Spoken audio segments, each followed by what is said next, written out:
अस्सलाम वालेकुम। आज मैं चटपटा ट्यूसडे में लेके आई हूँ आपके लिए इमली आलू बुखारे की चटनी। और जो हमारा चटपटा ट्यूसडे है, इसमें आपको हर ट्यूसडे एक नई रेसिपी चटनी की और चटखारेदार जो भी चीज़ मज़े की होगी वो आपके साथ शेयर करूँगी। तो आज मैं बनाने जा रही हूँ इमली और आलू बुखारे की चटनी।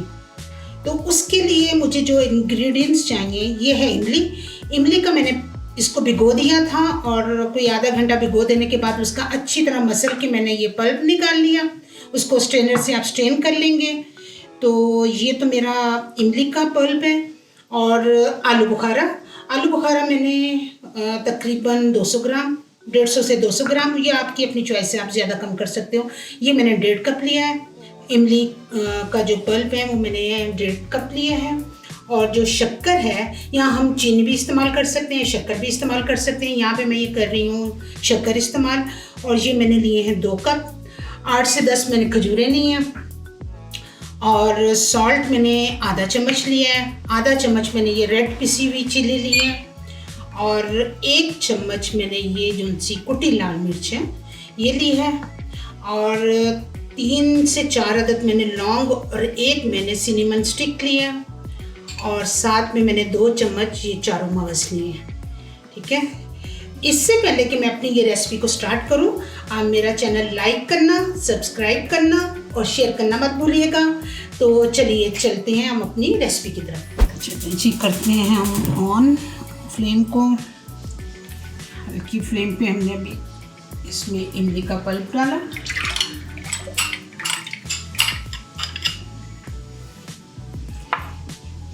इसमें हमने ये शक्कर जो सी थी सारी डाल दी। इसमें आलू बुखारा,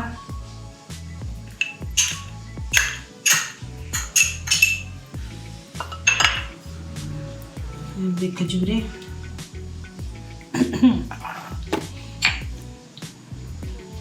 रेड चिली और कुटी लाल मिर्च ये हमने डाली। ये हमने सॉल्ट डाल दिया। दालचीनी और लौंग को डाला। और बेशक हम साथ में ये चारों मगज़ को भी डाल देते हैं। अब हमने जो पानी है, जितना हमने ये इमली का पल्प लिया था, ऑलमोस्ट हम उतना ही पानी डाल दिए।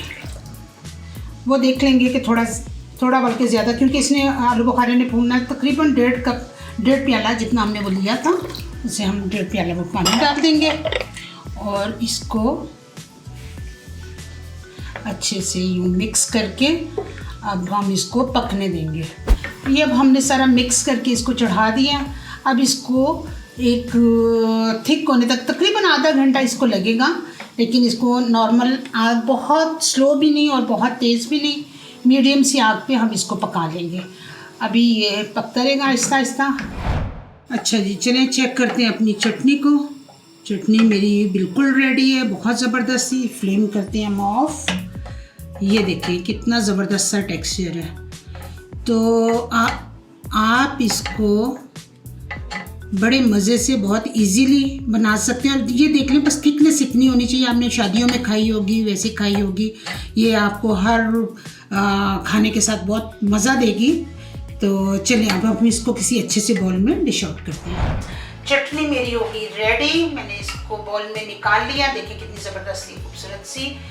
तो इसका मैंने इसमें मैंने जो डेट्स डाली वो इसको हेल्दी चटनी इसको मैंने बना दिया, जो सबके लिए बहुत अच्छी है, बेनिफिशियल है। तो अब मैं नेक्स्ट अपनी रेसिपी में चटपटा ट्यूसडे में हाजिर होंगी एक नई चटनी लेके, एक हेल्दी चटनी लेके। अच्छा, इसका मैं आपको टिप भी बताती हूँ कि ये वैसे तो 15 दिन तो आराम से ये निकल जाएगी इसको फ्रिज में अगर रखेंगे। लेकिन आप अगर लंबे अरसे के लिए चलाना चाहते हैं, महीना 2 महीना, तो आप बिल्कुल ये 1 चम्मच टीस्पून आप इसमें जब पक रही हो विनेगर डाल दें। जब आप विनेगर की 1 चम्मच डाल देंगे तो ये आपकी आराम से 2-3 महीने निकल जाएगी।